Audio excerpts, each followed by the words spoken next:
Excuses sound best to the person that's making them up. Stop feeling sorry for yourself. Get off the pity potty. Wake your ass up. Awaken the beast inside. Get in shape. Stop looking for the new pity committees. Running around, telling everybody your sad and sob stories, trying to get people to show up to your pity potty. It's time to take shit to another level. It's game on. It's focus. It's go season.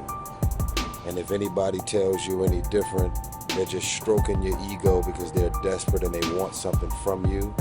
And they're just allowing you to be some lazy, slouchy, bum-ass motherfucker.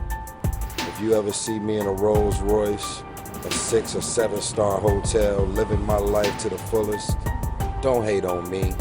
Don't get jealous of me, because I worked my ass off to get it. Everything about my life and career, I've earned it. Ain't nobody gave me shit. Nobody handed me nothing. If you want it, go get it.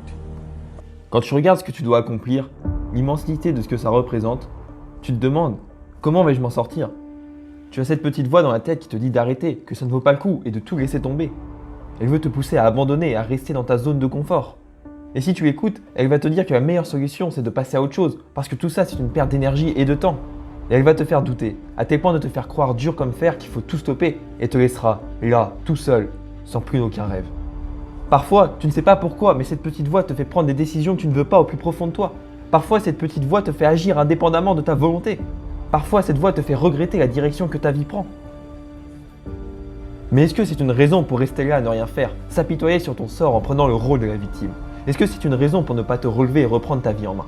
Parce que lorsque tu seras sur ton lit de mort, est-ce que tu as envie de regretter tout ce que tu n'as pas eu le courage de faire, toutes les opportunités que tu n'as pas su saisir? Et je ne te souhaite en aucun cas d'arriver à 80 ans avec plein de regrets. Mais je t'assure, il y a une autre voix, celle qui te dit que tu n'as pas le droit de rien faire, celle qui te dit que l'échec ce n'est pas avoir échoué mais plutôt de n'avoir rien essayé, celle qui te dit que même si tu te casses la figure des centaines de fois, ce n'est pas une raison de tout abandonner. Ce n'est pas parce qu'on t'a dit que tu n'y arriveras pas que tu ne dois pas essayer, ce n'est pas parce qu'on t'a dit que tu es trop timide, trop gros, je ne sais quoi que tu ne dois pas essayer. Ce n'est pas parce que tu as peur de te lancer dans l'inconnu que tu ne peux pas essayer. Et peut-être que tu as fait partie de ceux que l'on qualifiait de losers, pas intéressants, pas charismatiques, mais ça toi, tu t'en moques. Parce qu'aujourd'hui, tu vas leur montrer qui tu es vraiment. Hier, ils se moquaient de toi et ne te prenaient pas au sérieux. Demain, ils te demanderont des conseils. Tu as assez souffert pour abandonner maintenant. Et si c'est le regard des autres qui te bloque, tu t'en moques parce que toi, tu veux une vie 2.0. Tu veux être différent, te démarquer. Laisse-les parler sur toi et travaille en silence. Tu n'as pas le droit de lâcher. Peut-être qu'aujourd'hui, tu vis en fer et rien n'est figé. Si tu arrêtes maintenant, ça sera une autre histoire et elle sera carrément moins drôle. Ta vraie force, c'est de traverser la tempête et garder le cap vers ta destination. Peu importe si des obstacles viennent t'en dévier. Ta vraie force, c'est de pouvoir arriver à bon port, peu importe ce qui va se passer et le temps que ça va prendre. Et je l'ai connu ce moment quand tu as l'impression d'être en train de dériver, quand tout est flou, quand tu ne sais plus où donner de la tête, mais que la seule solution, c'est de réussir. Alors n'abandonne pas maintenant, donne tout et je te garantis que tu vas réussir. Rappelle-toi bien, la douleur n'est que temporaire. Le regret de ne pas avoir agi, non.